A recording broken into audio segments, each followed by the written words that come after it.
What's up everybody, welcome back to the channel. We're going to be doing a build series for the Traxxas / two-wheel drive unassembled kit. This is going to be broken down into a little mini part series, that way the video is not overdrawn and 2 hours long for you guys. So hit that subscribe button, hit the bell next to it, that way you're getting notifications when all the new videos come out. Feel free to follow along on Facebook, Instagram, and Twitter for some behind the scenes photos and updates and stuff like that. Blah, blah, blah. I'm talking too much. Without further ado, let's get to it.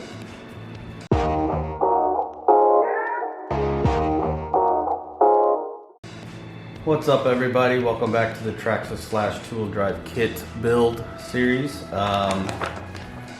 This time we are going to be working on the rear module assembly. So this is part C in the manual. It is pages 8 through 16, so we got quite a bit going on. It is going to involve your rear suspension bag. You have all your suspension goodies, everything in it. So that guy there, your transmission bag, as well as out of your electronics bag. You're gonna have to cut that open and get your motor and your pinion gear out of there, because that's gonna be required for this step. And also we have our rear shocks that we built in the last video, as well as the rear differential that we built in the last video. So you're gonna wanna have all that handy. And then when we're done, if we go to page 16 here, which is the last step, you're gonna have your rear module assembly like that, all assembled and ready to bolt onto the chassis that we haven't built yet. Hey guys, got a new merch store available with some hats, shirts, and other accessories, so if you want to pick up some cool swag and support the channel, go ahead and click that link in the description below. So this is kind of next step in the manual, starting at page 8. So I'm going to get all the parts cut out. We're going to hold off on the suspension bag for now, because we're going to do the transmission bag first. So transmission bag with your ball diff, but I am going to cut the motor and the pinion gear out as well while I'm at it. That way I can set the rest of the electronics bag to the side. So we've got your pinion gear with the set screw in there. The set screw is just loose in the bag, so you definitely want to make sure you don't lose that, which is that guy right there. If my camera would focus. There we go. So you need that, as well as your emitter. So you want to get both those out of there, then you can set the electronics bag to the side. I'm going to take the pinion with the set screw out of the bag, and then immediately thread that into the pinion gear, that way we don't lose it. Set those off to the side. You got the motor there. There are magnets in this, so definitely keep it somewhere where it's not going to attract all the screws and stuff you're going to be dumping out. Otherwise you'll think you're losing something and it'll just be stuck to the side of the motor essentially.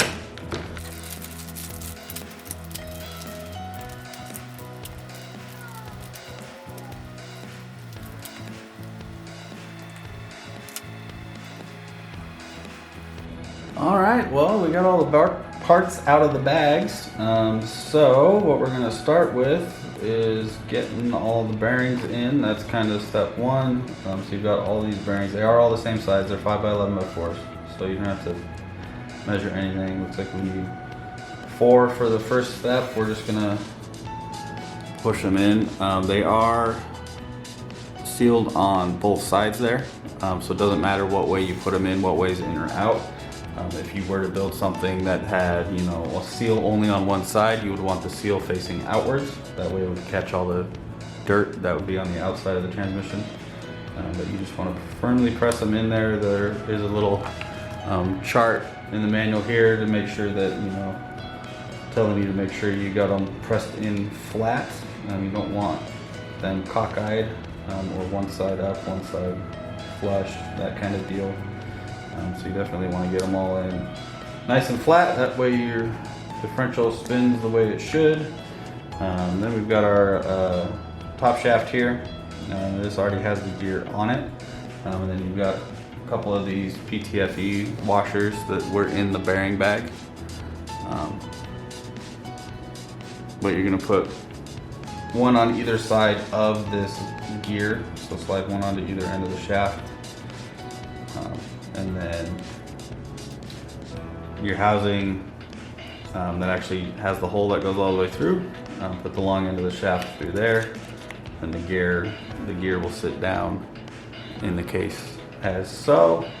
You want to get the grease that you used in the differential, so the grease out of the differential bag, and you want to put one drop on this idler gear here, or this top shaft gear, excuse me, here. Put a little bit on there. It doesn't take much. It'll all, once the transmission starts spinning and moving around, that grease will get spread out through the entire gear set, so you don't have to put a whole lot on there. And then we got to put this is your idler gear, and you can see it's cut on either side for bearings. So again, you're going to put a bearing on either side of it. And again, you want to make sure those bearings are put in flush. Then you slide your idler shaft through the gear there, and then same deal with the PTFE washers. You put one on either end of the shaft surrounding the gear. So you've got the gear with the shaft going through it, and then the washers on either side. And again, you're going to want to add a drop of grease to this. However, I am going to put it in, maybe not. Do as I say, not as I do. Okay, let's try that again. Let's hold this upright, put it in, basically on the other end, there's another hole like this here.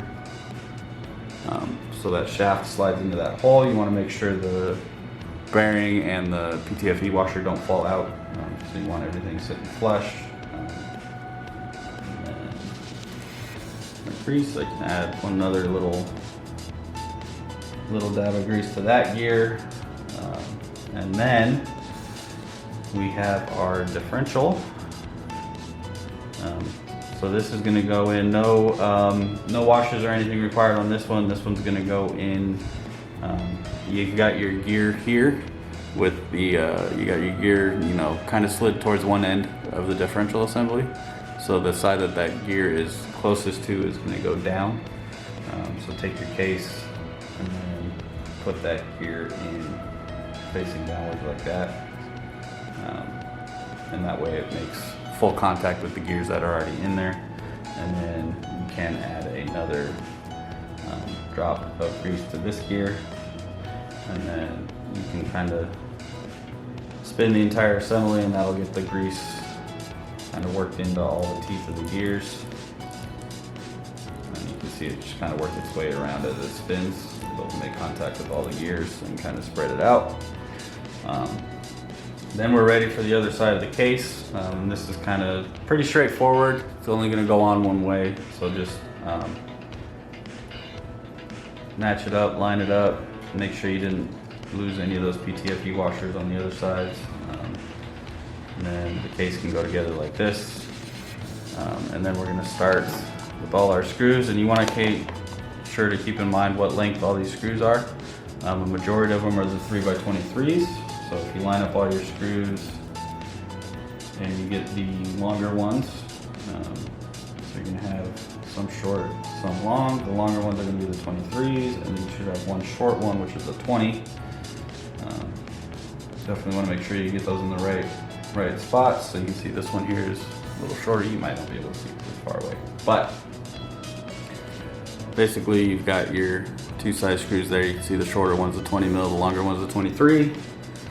The 20 mil, which if you do that one first, is going to go in this spot here. So if you get that one out of the way, then you don't have to worry about the rest of it. You can just knock out all the 23s without worrying about which one goes where. So I'm going to get my trusty driver out, and then you can see on the diagram everywhere that gets 23 millimeter screw. So you can put all the screws in to their proper holes, and then once you have all those in place, you can tighten them all down.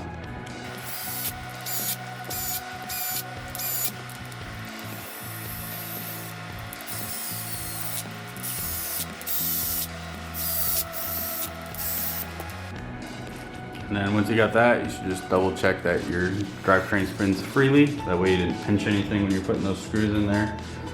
Everything is good on my end.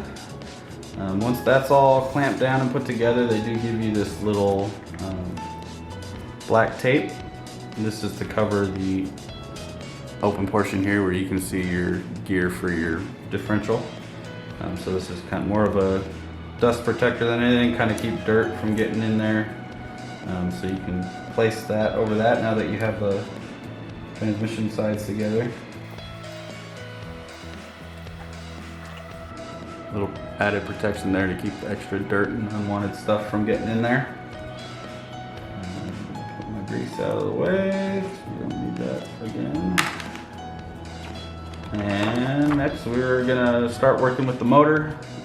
So Traxxas started doing this a little while back, even on their pre-built stuff. This is a fixed gear adapter is what they call it. It's like a cam that goes on the motor.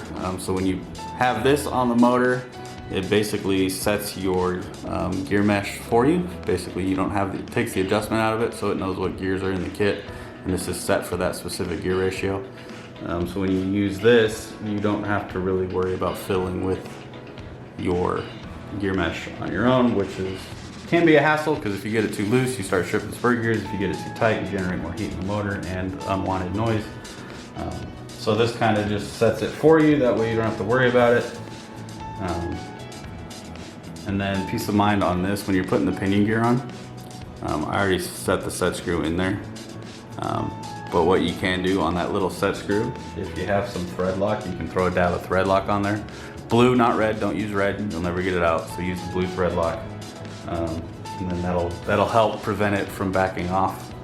So it's gonna show you on here that you want about 2 mil of the shaft showing from where you put your pinion gear on. So slide the pinion gear on gear side first. So you've got the gear here towards the motor, and then you want about 2 millimeters shown on this end. That's how they're telling you to line it up. I'm just gonna eyeball it for now. That should be pretty close.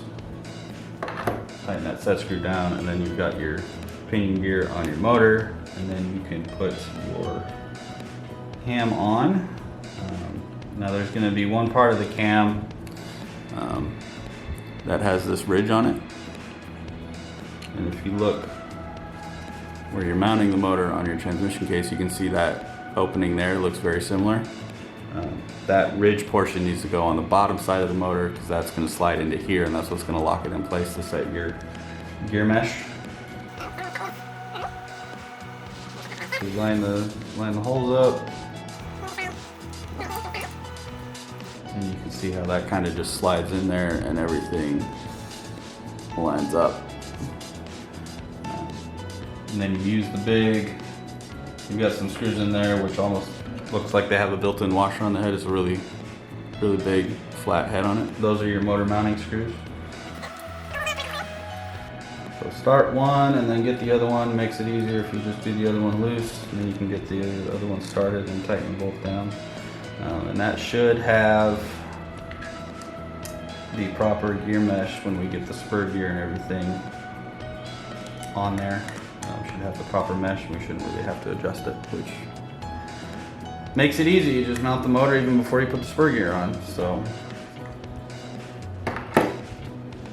get that on there, and then we're going to move on to getting the slipper assembly all set up. So this is going to have a bunch of different parts to it. This all came out of the bag that had your spur gear in it. So we're going to get this whole assembly on there, and then we're going to put the spur gear onto the plate. So you've got 2 plates here. They both look a little different. The one that looks like it's got the little fan blades on it. This one here is what's going to go towards the transmission.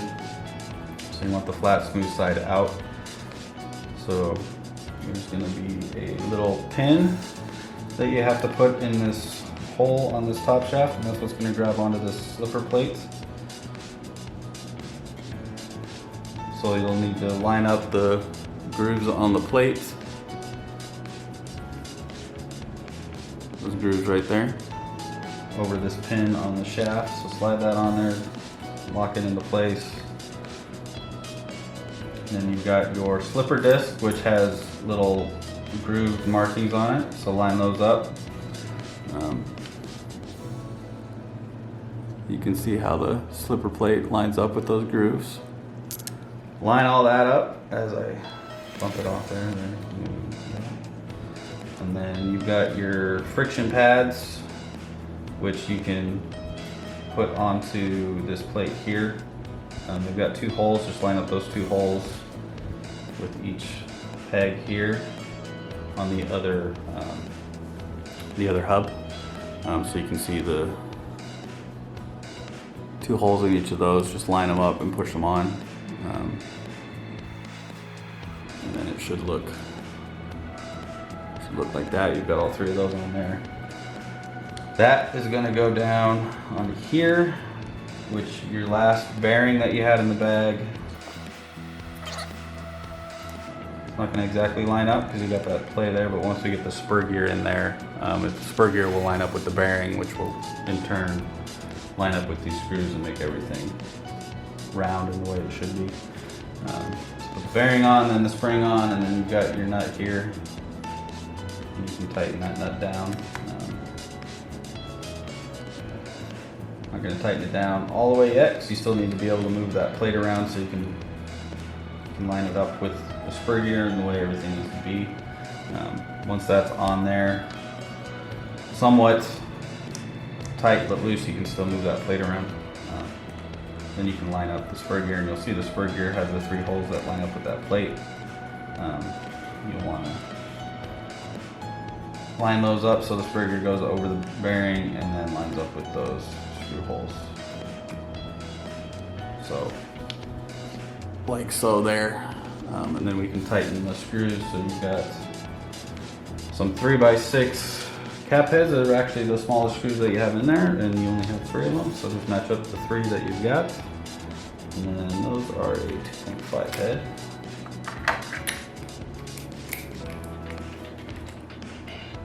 And then you can start screwing down this spur gear.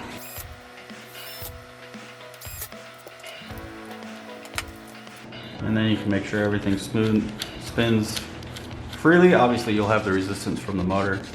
Make sure everything spins freely, and then you can double check the depth on your pinion gear to make sure you're getting full contact with the spur gear.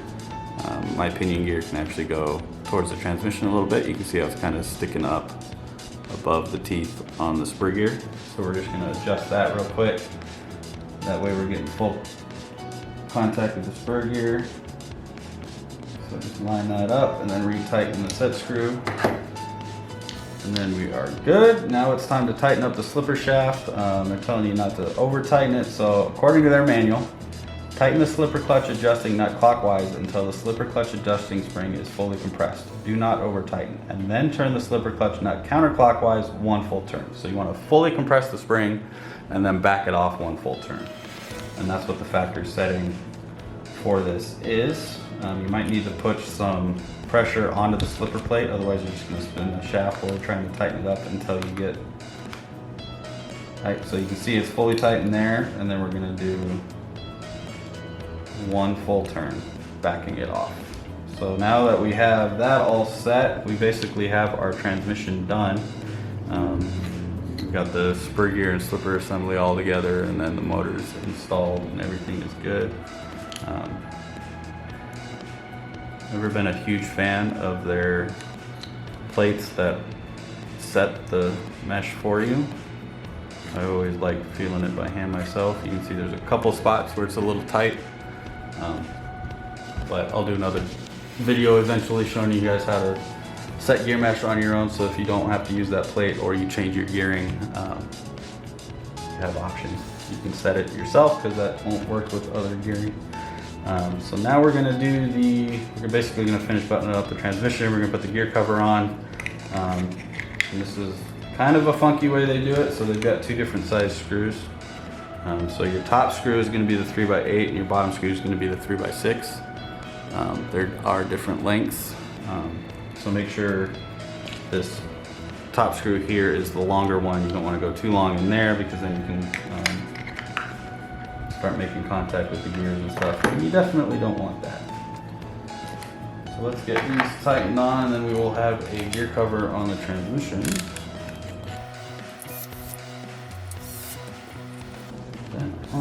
And then you've got your cover plug. So basically this plug comes in and out. That way you can adjust your zipper clutch without taking the whole thing off. So you just want to kind of work that plug in there, and it'll seat kind of like a grommet.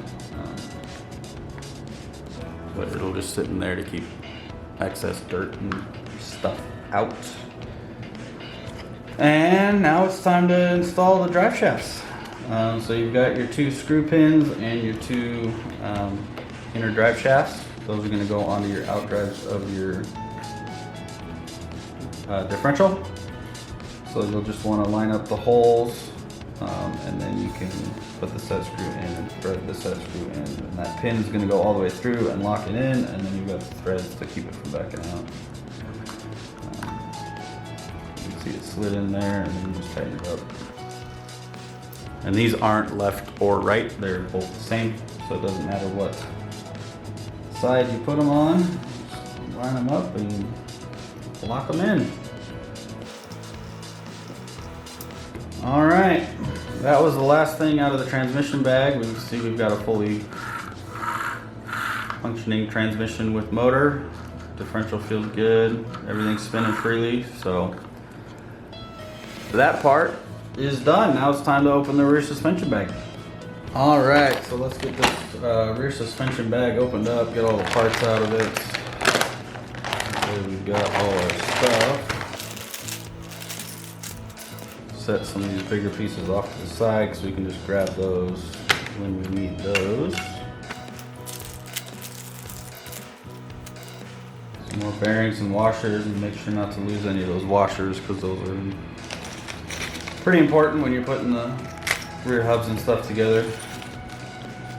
Keep everything at the proper tolerances. Starting with the shock tower, you can kind of look at it from 2 ways. You'll see basically variations in the ribbing, and you can see the depth where it sits in relation here. So definitely make sure you line that up the proper way when you're putting all this stuff on. And then first thing we're going to do is mount our rear camber links. So they're hollow balls. You've got 2 different size ones. Making a note that, focus, this bigger one here versus the smaller one here. So that smaller one, you can see how it's not as wide. The smaller one goes inboard on the rear shock tower. So you want to make sure you're mounting these the proper way, which should also have, for adjustment purposes later on, you can see this little groove on here, and it'll show you that in the manual. Wow, camera does not like my hand. But you always want those facing left. So if you make sure all those are to the left, when you go to adjust them, all the adjustments will be the same way. You won't be adjusting one way and one the other way. So definitely pay attention to that. Make sure they are on the right sides. And then you should have a couple of these bolts with the fatter head on. Pretty long, but still with that fat head, just like when you did the motor mount. There's a longer version of them. And then you can lock these into the bottom hole of the shock tower. We're not putting them in the top hole, they're going in the bottom hole.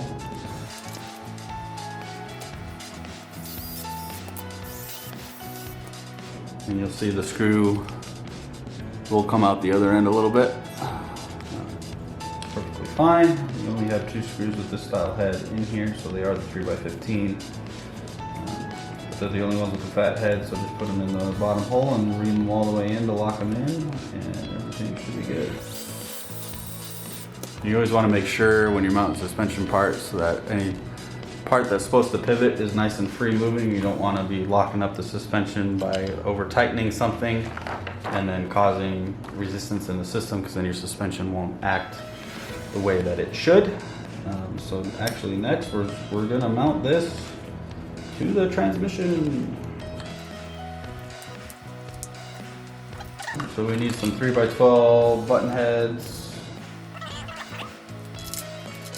And then we can bolt this to the transmission assembly. So the side that you work the turnbuckles on, they're gonna face the back.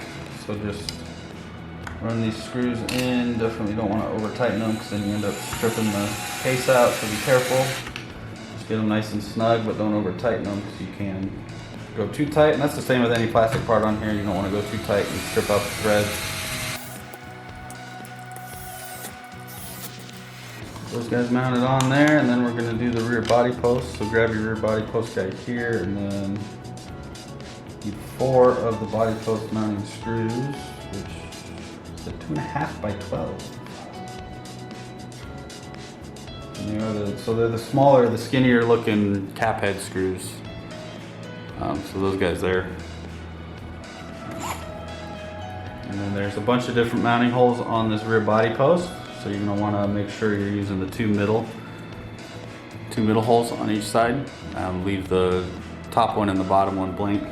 And then there's only the 2 holes on the tower, so just line up those.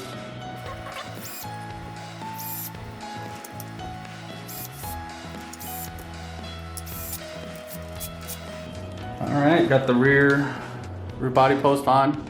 Again, you want to make sure not to over tighten those screws because then you'll end up stripping the threads, and you want to have a good hold on them. Excuse me. Now we're going to be doing the putting the arms on. So these are going to use the longer of the 2 silver screw pins you have in there. You've got 4 total screw pins. You can see you've got the short versus the long. There's a short one there for comparison, but you want the 2 long ones. Those are for your inboard by the transmission, and then you want to take care to look at your suspension arms, and they will be labeled with an L or an R. I don't know if the camera's going to pick up the left and the right, but they've basically that's got an R there and that's got an L there for left. So basically truck's facing forward this way, so obviously you want your right on that side and your L for left on the left side. And then you can put the screw in with the head of the screw from the back. So if we just line this up with the hole, and then you can actually push the screw all the way in to make sure everything's lined up, and then we can thread it in last with the driver. So you can make sure everything's in, and then tighten down with the driver. And you definitely, on these ones, don't want to over tighten them, because if you do, you can bind up the transmission. You want them nice and smooth and loose. You don't want them pinching each other and causing, like I said, extra resistance, so your suspension is going to work properly. Now that we got those on, we're going to start getting the drive shafts ready to put on. So the rear hub carriers with your drive shafts. Hub carriers, drive shafts. Going to get these all ready to bolt on. So this is where your bearings are going to come into play. So you've got 4 bearings. You're going to use 2 in each rear hub carrier, and you want to make sure for sure that you put these in nice and flush and all the way. They are a little tight, so definitely make sure you're compressing them all the way into the hub. You don't want the bearing sticking out or anything at all, because that's going to cause resistance in the drivetrain, and any resistance in the drivetrain is going to translate into heat in the motor. And you definitely don't want to overheat your motor. Granted, it is a brushed and not a brushless, but we still don't want to cause any unnecessary problems. And we definitely don't want to go slower. So make sure all the bearings are pressed in firmly. Like I said, they're a little tight on these guys. And then you've got those PTFE washers again, 1 on each side of the bearing. So if you slide 1 onto the stub axle, slide the stub axle through, and then slide the other one on. You'll have 1 on each side of the bearing. So go ahead and do that twice, because we got to build the left side and the right side. The hubs and the stub axles are not orientated left or right. They are universal, so it doesn't matter what way you build them. You can't do it wrong. You just want to make sure that you're following the directions. So the stub axle goes through the side with the angle on the rear hub carrier for your camber link. So you want to build them like that. And then, not necessarily a tricky part, but can be a little bit more tricky. You've got to get these pins in here, and then they are loose, so definitely don't go vertical with them because they'll just slide right out. And then you've got to put your hex over those. So there's actually a groove on the back side of the hex, which the camera just does not want to focus today. There we go. There we go. Come on. But you can see the groove there. So right there, that's going to line up with the pin, and it's actually going to snap onto it. So you got to use a little bit of pressure. Make sure you're lined up. Use a little bit of pressure, and then you'll hear that snap. You'll hear it snap on, and then you're locked in. So go ahead and do that on both sides as well.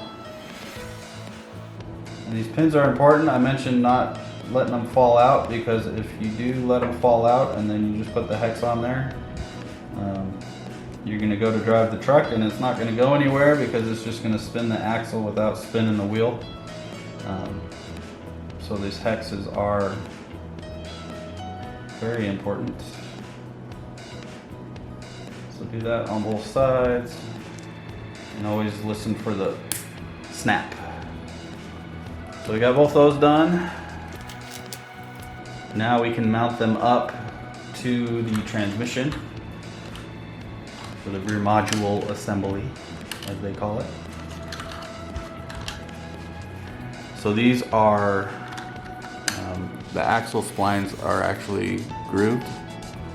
Probably won't be able to see it too much on there, but they've got little splines on them.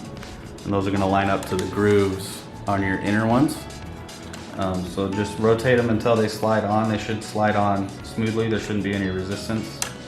And then you can use the shorter of the two screw pins and actually go in from the front side, which is the way they orientate these ones, and use the bottom hole. So there's two holes on your rear hub for mounting. You can see the two holes there on the bottom. Use the bottom hole when you're mounting them. So just slide the pin through the bottom hole, and then you can lock it in the same way you did the other ones. Again, not going too tight because you don't want to bind it up. You just want it to lock in with the pin.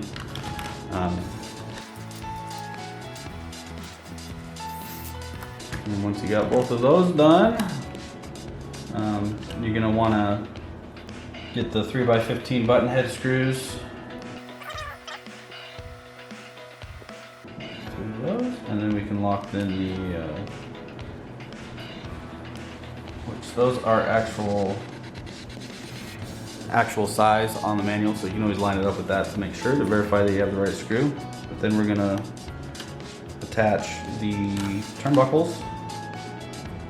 So just go ahead and line them up with the hub, and then tighten down the screw. Screw's gonna go, so there's one, you want the turnbuckle straight. So there's really only one good way to put them on. If you try to get it on the other side of the hub and put the screw in from the back side, you're gonna have a really bad angle on the camber link, and it's just not gonna do, the suspension's not gonna, basically just not gonna work. But you can see the turnbuckle is straight. It's not angled really bad. So that's the way you want to put it on. You don't want to cause any problems. So just pay attention and make sure you're going on the right way. It'd be really hard to put it on the other way. So if you gotta really feel like you're fighting it, you're probably doing it the wrong way. Now we got kind of a locked in rear suspension. Now we're gonna work on getting the wheelie bar mount on, which is this guy. It also acts as a little brace for the rear end of the transmission. So this is actually 3 different size screws. So you've got a 3x12, and then you've got your really long guy, which is the 3x40, and then the middle guy, which is the 3x30. So you definitely want to pay attention to what portion those are going in, because those are only going to go in one spot, so you want to make sure you're putting them in the right spot, so the right hole. But your long one is going to be in basically right under the motor. And that's going to go all the, you can see you can slide it most of the way in, and then the threads are just going to touch at the back end of it. And then the 30 is this other guy right here, basically the one that's recessed in there, and then the 12 will go in that same hole on the other side. Put those on there, you've got a mounted wheelie bar mount. And that also gives us what we can mount the bumper to. So you've got your bumper brace and your rear bumper. So you're gonna need both of those. And then 4 3x12s and 2 3x15s. So find your shorter ones and your longer ones. And then this is gonna be pretty straightforward. The 3x15s are gonna actually mount the brace to the bumper. And then the 3x12s, which are actually your countersunk, not your countersunk, your shoulder screws, rather. So they've got the shoulder on them. Those are the 3x12s you need, and then your 3x15s. So first things first, we're going to mount the brace to the bumper. Should only go on one way. So it's actually grooved to go around the bumper. So it really should only fit one way. Screw that down nice and tight. Start one screw, get the other screw in, and then you can tighten them both up. And once that's on, you can slide this in. We can actually use those shoulder screws to lock it onto the wheelie bar mount, which is this 2.5 head. But basically these gaps here, you can see that shoulder screw is going to slide in there nice. You get a good grab for it. I like to get all the screws started before I tighten any of them down. That way if you need to move it around a little bit, you're not locked in, and you can get everything lined up properly. Just get everything started and then we can lock them down when we're done.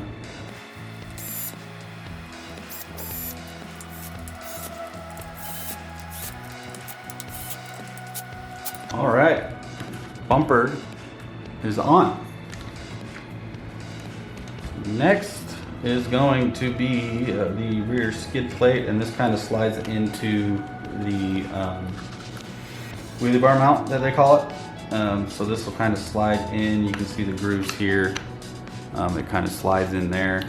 It does have these notches here that's going to sit down on the transmission, so you kind of got to angle it in, and then once you clear the transmission, it'll kind of set down like that. So make sure it's all lined up properly and sitting flush the way it should be, and then we can put the screws in and lock it on. And again, there are two different sizes of screws. So you've got your bigger 4mm screws, which are the 4 centers, and then the 2 smaller ones are just the 2 countersunk 3x12s. They're the only screws left that are countersunk.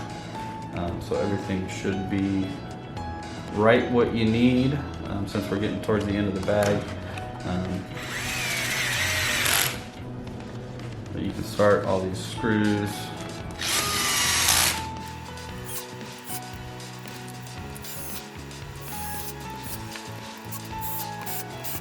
All right, all 6 of those screws in, and you can, when you put the screws in, you probably notice it compressed the plate or the skid plate and kind of set everything in. So make sure all those screws are tight, and that is that. All we have left should be to put the shocks on, which is right. So you've got your shorter screws that go up top, your longer screws that go on the bottom. You've got one place to mount them up top, and then options on the bottom, so make sure you're paying attention to the manual. It's actually going to tell you to go into position 2, which is the second one from the inside, and then you should still have 3 holes visible from the outside that you're not going to use. Basically, that's just going to be kit setup. You can play around with that depending on where you're driving and what you're doing with it to get the better feel for the handling of it. But we're going to go ahead and get all this mounted up using the stock kit setup.